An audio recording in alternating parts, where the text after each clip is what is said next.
Vehicle planning and ordering has become more difficult than ever, and here are some great tips for tackling the new challenges.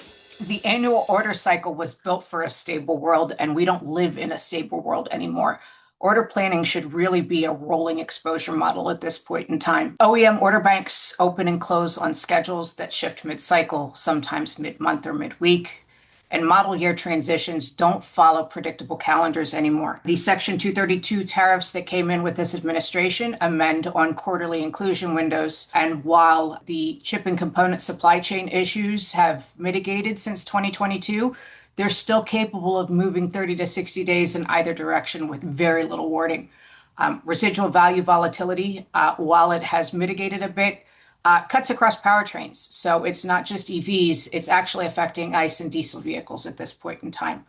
So the fleet that locks in a 12-month plan in October and then walks away and doesn't look at it for another year is exposed regardless of what they're ordering. It could be the most stable platform, most stable vehicle in the world. There's still a ton of exposure that didn't exist 3 to 5 years ago.